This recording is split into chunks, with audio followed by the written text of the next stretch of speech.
નમસ્તે વિદ્યાર્થી મિત્રો, 30 તારીખે ધોરણ 10 માં ગણિતનું પૂરક પરીક્ષાનું પેપર છે અને હું તમને ગેરંટી સાથે કહું છું 3 થી 4 વિડિયો આવશે. બધા જ વિડિયો તમે જોઈ લેશો, 100% વિદ્યાર્થી મિત્રો તમે પાસ થઈ જશો. આજે આપણે જોવાના છીએ મોસ્ટ ઇમ્પોર્ટન્ટ દાખલા 7મું ચેપ્ટર યામ ભૂમિતિ.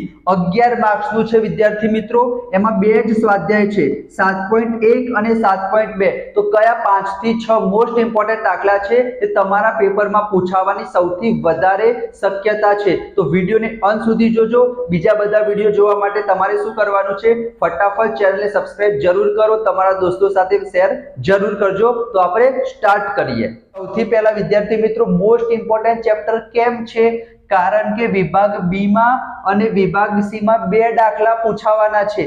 થોડુંક તમે વિચારો, વિભાગ સી ની વાત કરીએ તો વિભાગ સી માં ટોટલ 9 દાખલા આવશે અને 9 માંથી આપણે કેટલા દાખલા લખવાના છે? 6 દાખલા લખવાના છે. તમને લોપની રીત આવડે છે? હા સાહેબ, લોપની રીત આવડે છે. તમે વિડિયો બનાવ્યો તો મેં જોયો હતો. તમે ત્રીજા ચેપ્ટરનો વિડિયો જોઈ લેજો. લોપની રીત કરી એટલે તમારા 6 માર્ક્સ પાક્કા થઈ જશે, કારણ કે બે દાખલા પૂછાશે. આદેશની રીત આવડે તો ઠીક, ના આવડે તો બંને દાખલા લોપની રીતથી કરી દેવાના. બે દાખલા કરશો, 6 માર્ક્સ તમારા પાક્કા થઈ જશે. એટલે તમારા બે દાખલા ગણી દીધા. એક આંકડાશાસ્ત્રનો આવશે, એક સંભાવનાનો આવશે. 4 દાખલા થઈ ગયા અને બે દાખલા 7મા ચેપ્ટરના કરી દીધા. એટલે વિભાગ સી ના તમારા 18 માર્ક્સ પાક્કા. તો વિભાગ સી માટે આજનો વિડિયો જરૂરી છે. કયા દાખલા પૂછાશે એ પણ હું તમને કહું છું, અને એકાદ હેતુલક્ષી તમારે 80 માંથી 80 લાવવા હોય તો થોડીક એક્સ્ટ્રા મહેનત કરવી પડશે. તો તમારા 11 માર્ક્સ પાક્કા થઈ જશે. ચલો, તો સૌથી પહેલા ટોટલ આપણી પાસે બે જ સ્વાધ્યાય છે, 7.1 અને 7.2. તો 7.1 માંથી બે દાખલા તમારા બોર્ડના પેપરમાં આવશે. એક સિમ્પલ સાદો દાખલો આવશે, એમાં તમને શું કીધું હશે? અંતર શોધો. નોર્મલી તમને સાદો દાખલો આવશે. આ પ્રમાણે તમને બે બિંદુ આપેલા હોય, -3 અને 4, અને બીજું બિંદુ આપેલું હોય 2 અને 6. એ લોકોને જે મન ફાવે એ પ્રમાણે બે બિંદુ આપે અને એ બે બિંદુ વચ્ચેનું અંતર શોધવાનું. અંતર શોધવા માટે કયું સૂત્ર વાપરવાનું? સર, અંતર સૂત્ર વાપરવાનું. તો બસ વિદ્યાર્થી મિત્રો, બે બિંદુ આપેલા હશે, એના યામ આપેલા હશે, અંતર સૂત્ર વાપરશો. 2 માર્ક્સ તમારા પાક્કા થઈ ગયા. અને બીજા 2 માર્ક્સ કઈ રીતના પાક્કા થશે? અહીંયા તમે જો 7મો, 8મો, 9મો અને 10મો, આ 4 માંથી એક દાખલો તમારા બોર્ડના પેપરમાં 100% પૂછાશે. વિભાગ સી માં પણ પૂછાઈ જાય, 3 માર્ક્સમાં પણ પૂછાઈ જાય. આ 4 માંથી એક દાખલો તમારા પેપરમાં આવશે. તમારે અંતર સૂત્ર જ વાપરવાનું છે. એમાં જો 7મા નંબરનો, 9મા નંબરનો, 10મા નંબરનો ત્રણેય દાખલા વિદ્યાર્થી મિત્રો એક જ જેવા છે. તમને ખબર કઈ રીતના પડશે? આ શબ્દ લખેલો હશે. શું લખેલું હશે? સમાન અંતરે. જેને કંઈ જ ના આવડતું હોય એના માટે આ વિડિયો છે, બરાબર. બધું આવડતું હોય તો પણ તમારા માટે છે. તમે એક્ઝામમાં બેસ્યા, ક્વેશ્ચનમાં જો તમને સમાન અંતરે દેખાય, શું દેખાય? સમાન અંતરે, એવું તમને દેખાઈ જાય. જેવું સમાન અંતરે દેખાય, તમારા મગજમાં ડાયરેક્ટ આ સ્લાઇડ આવી જવી જોઈએ. PA બરાબર PB, બંને બાજુ વર્ગ, બંને બાજુ અંતર સૂત્ર વાપરી દેવાનું. એટલું કરશો તો 3 માંથી 2 માર્ક્સ તમને મળશે. જવાબ સાચો આવશે તો 3 માર્ક્સ તમારા રોકડા. જો તમને સમાન અંતરે દેખાય તો PA બરાબર PB, બંને બાજુ વર્ગ કરીને દાખલો ગણવાનો. બરાબર, તમે જોઈ લેજો કેવા પ્રકારના દાખલા છે. બરાબર, 3. અને જે તમારો 8મા નંબરનો દાખલો છે એમાં અંતર આપેલું હશે, એમાં એક જ વખત અંતર સૂત્ર વાપરવાનું છે. બરાબર, x અથવા y તમને શોધવાનું કીધું હશે, અંતર આપેલું હશે, બંને બાજુ વાપરવાનું. બીજા ચેપ્ટરમાં જે શૂન્ય શોધતા હતા ને એવું પણ તમારે કરવું પડશે. તો આ સ્લાઇડ તમે સ્ક્રીનશોટ લઈ લો, અને એ લોકોને બહુ ઈઝી પૂછવું હોય તો આવું પૂછી શકે. બરાબર, તમને 3 બિંદુઓના યામ આપેલા હોય, કીધું હોય સમબાજુ ત્રિકોણ છે, કાટકોણ ત્રિકોણ છે. ચોરસના તમને 4 બિંદુના યામ આપેલા હોય તો તમને ખબર છે 4 બાજુ શોધવાની, એ સરખી આવશે. 2 વિકર્ણ શોધવાના, એ સરખું આવશે. તમને સમાંતર બાજુ ચતુષ્કોણ કીધું હોય. બરાબર, તો આ નોર્મલ અંતર સૂત્ર વાપરવા વાળા દાખલા છે. તો આનામાંથી એક અથવા બે દાખલો 100% પૂછાશે. તો વિદ્યાર્થી મિત્રો, તમે સ્ક્રીનશોટ લેવો હોય તો લઈ લેજો. સ્વાધ્યાય 7.1 તમારે આટલી વસ્તુ સરસ મજાની કરવાની છે. કઈ રીતના યાદ રાખવાનું એ પણ મેં તમને જણાવી દીધું. એના પછી જો આપણે સ્વાધ્યાય 7.2 ની વાત કરીએ, બરાબર, તમે સ્ક્રીનશોટ તો લઈ લેજો, પણ હું તમને સમજાવીશ પણ ખરી, બરાબર, જેથી તમને આઈડિયા આવી જાય. આજે 6થા નંબરનો ને 7મા નંબરનો દાખલો છે એ શા માટે મોસ્ટ ઇમ્પોર્ટન્ટ છે? કારણ કે વિદ્યાર્થી મિત્રો એમાં તમારે મધ્ય બિંદુ વાળું સૂત્ર વાપરવાનું છે.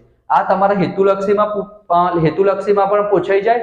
અને મધ્ય બિંદુ વાળું સૂત્ર સહેલું છે કે x યામ હોય એનો સરવાળો ભાગ્યા 2, y યામ હોય એનો સરવાળો ભાગ્યા 2, x1 + x2 ભાગ્યા 2, y1 + y2 ભાગ્યા 2. તો આ વિદ્યાર્થી મિત્રો 2 માર્ક્સમાં પણ પૂછાઈ જાય. આ વર્તુળ વાળું 2 માર્ક્સમાં પૂછાય, સમાંતર બાજુ ચતુષ્કોણ વાળો 3 માર્ક્સમાં પૂછાય. તો જ્યારે તમને વર્તુળ, વ્યાસ આપેલું હોય, કેન્દ્રનું બિંદુ આપેલા હોય, એક બીજા બિંદુના યામ આપેલા હોય અને બીજા બિંદુના યામ શોધવાના કીધા હોય, સમજાવું તમને ખબર પડે. જેમ કે આ વર્તુળ હોય, આ એનો વ્યાસ છે, અહીંયા એક બિંદુના યામ તમને આપેલા હોય 2 અને 3, આ વચ્ચેના પણ યામ તમને આપેલા હોય 3 અને 4, અને આના તમને યામ શોધવાના કે, બરાબર. એક કેન્દ્રના યામ આપેલા હશે અને એક બાજુના યામ આપેલા હશે, અને બીજા બિંદુના યામ શોધવાના કે, તો મધ્ય બિંદુ વાળું સૂત્ર વાપરવાનું. એના સિવાય સમાંતર બાજુ ચતુષ્કોણ, એમાં x અને y શોધવાનું કે, તો પણ તમારે મધ્ય બિંદુ વાળું સૂત્ર વાપરવાનું, બરાબર. આ જ 2 દાખલામાં તમારે મધ્ય બિંદુ વાળું સૂત્ર વાપરવાનું. બીજી વસ્તુ 100% લખીને રાખો, 1000% લખીને રાખો. એક દાખલો વિભાજન સૂત્ર તમારે વાપરવું જ પડશે. વિભાજન સૂત્રનો એક દાખલો તમારા બોર્ડના પેપરમાં 100% પૂછાશે.